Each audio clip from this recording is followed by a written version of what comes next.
Alright, what's good everyone? Back in April 2024, Games Workshop dropped the 10th edition codex for the Adeptus Custodes, and within it lay a new grimdark reality. A retcon so pointless, so aggravating, that it almost united the entire fanbase.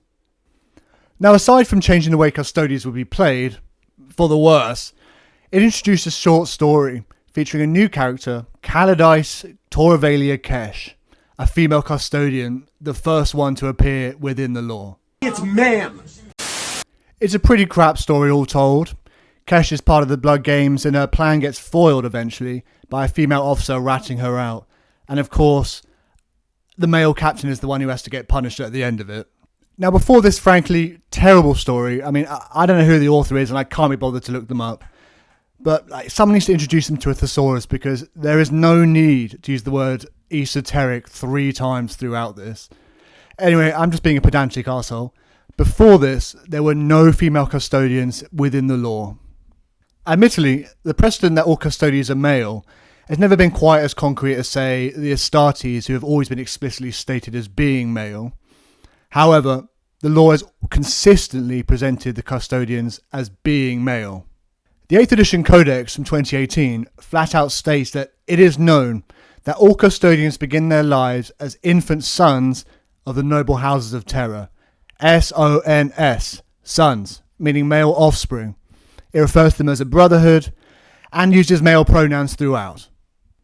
Never before has there even been a hint that there exist female custodians. In the Horus Heresy novels, the few unhelmeted custodians that appear are always presented as male. And even one of the Black Library authors, Aaron Dembski-Bowden, once asked Games Workshop if he could introduce female custodians, and they told him no. And yet, here she is.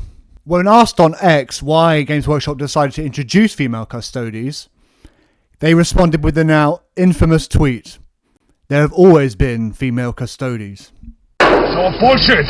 All of it! So not only was Games Workshop retconning the lore, they were now gaslighting the fans. Fans, many of whom know way more about the 40k universe and have been playing the game far longer than the person who wrote that short story and the person who runs their stupid X account. An infuriating response to an honest question, and one that really ground my gears as well as many other people, I'm sure. Because it's like, we're not stupid. That notion that, they've always been this way and you plebs just didn't realise it is so typical of that sanctimonious air that surrounds these activistic types. Games Workshop did attempt to walk this back slightly in a community article where they explained that custodians aren't space marines, their creation process doesn't have the same restrictions, which admittedly is a cleaner justification than the stupid tweet, but it still didn't address the original question asked. Why did they introduce female custodians? So let's answer that for them, shall we? If we're being fair, we could look at it as though Games Workshop wants to invest and grow and expand the range available. Is it because they're jumping on the back of honoured brother Henry Cavill, who revealed he almost exclusively runs Custodians? Perhaps, and not a bad idea all told. I have been into it since I was 10. What's your army at the moment? Custodians. Yeah. I'm going Necrons next year. Necrons? Oh. Okay, alright, cool. Were you Shall into... Yes. More likely, though, their internal metrics probably show there is a lot of potential there. And, Custodians are cool as fuck. White armor. They stride into battle to deliver the Emperor's wrath. These elevated elites protect secrets, guard vaults, and when called upon, are pitiless executioners. The more cynical reason, and the one that I happen to subscribe to, is the pervasive ideological drive for diversity, equity and inclusion that's infested so many once great IPs and driven so many of them into the dirt by alienating the fans and hemorrhaging money. An all-male brotherhood with unfathomably elite fighting prowess and ability, defending the Emperor of mankind. We can't have that.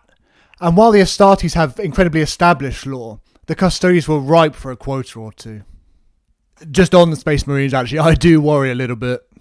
Despite the decades of lore stating that they must be male, it hasn't stopped Games Workshop from dropping models with faces resembling a typical lesbian. And while we certainly won't see male members of the Sisters of Silence or the Adeptus Sororitas, because this nonsense only goes one way, my arse does get a little bit tight thinking about what Games Workshop might be cooking up in Nottingham. Now, it is hard to say what sort of impact this had, given Games Workshop don't actually produce this sort of data for us. But given the online reaction, and given their stock value actually dropped in April 2024, it's safe to say it didn't help. Fast forward a few months to September 2024, in episode 2 of Tithes, a female custodian appears, giving us our first visual confirmation of female custodies. She doesn't do anything majorly special in the episode, and by the way, I do not understand this need to put these animations behind a paywall. I know Games Workshop is controlled by Slanesh and they're greedy bastards, but man, just release them on YouTube. You're going to drive far more people into the hobby by doing that. Anyway, after Tithes, there appeared to be some dissent amongst the ranks, as Games Workshop published 2 books, The Ultimate Guide and Era of Ruin, that explicitly stated the custodians are male. The Horus Heresy 3rd edition rulebook also dropped in 2025, and there was zero acknowledgement of female custodies. For a full year, custodies content was being released that either ignored the retcon or downright contradicted it. Obviously, it's not the first time there's been lore drops that have contradicted events that took place, but that's always been part of the ongoing story. Differing narratives offer up a comparison to the real world, where perspectives on the events and history can differ depending on who's telling it. But this wasn't that. I mean, it's not like you look at World War II and then the Battle of the Somme or something, and say, well, actually there were female soldiers there. It's like, no, there wasn't. And Games Workshop appeared to be quietly backtracking after a, let's say, poorly received addition to the lore.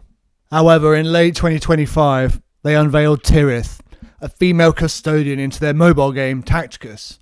And they published Ashes of the Imperium, a book set in the time just after the Horus Heresy, during the Great Scouring, that also featured female custodies.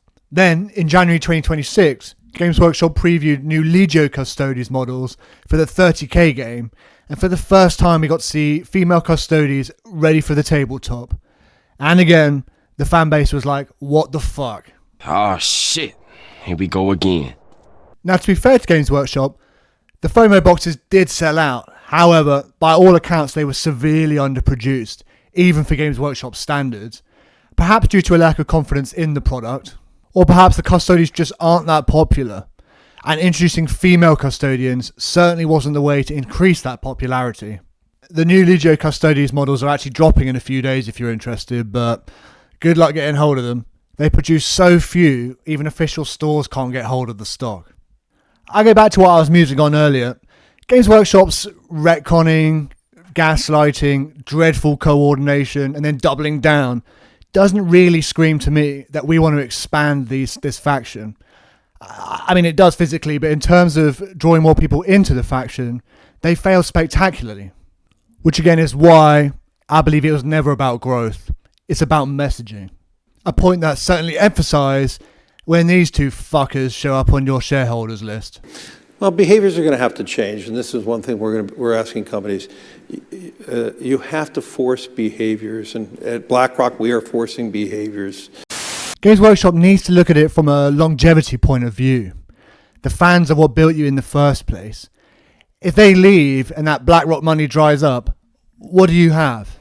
I mean, just look at Star Wars, for example. In the space of 3 movies, it went from the greatest cinematic IP of all time to a dead husk.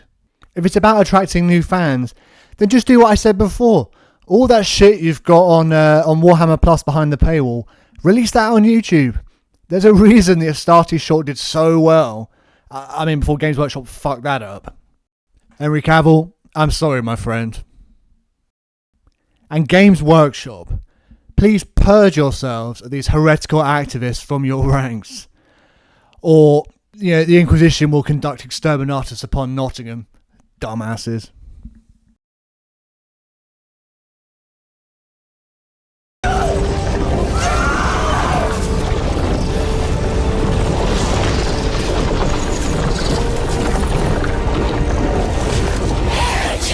Thank you guys for watching. If you enjoyed the video, then I'd be forever grateful if you could give us a like and hit that subscribe. Drop a comment down below with your thoughts. If you didn't enjoy the video, then I appreciate you watching to the end. I hope you all have a great rest of your day. Take care of yourselves. Cheers.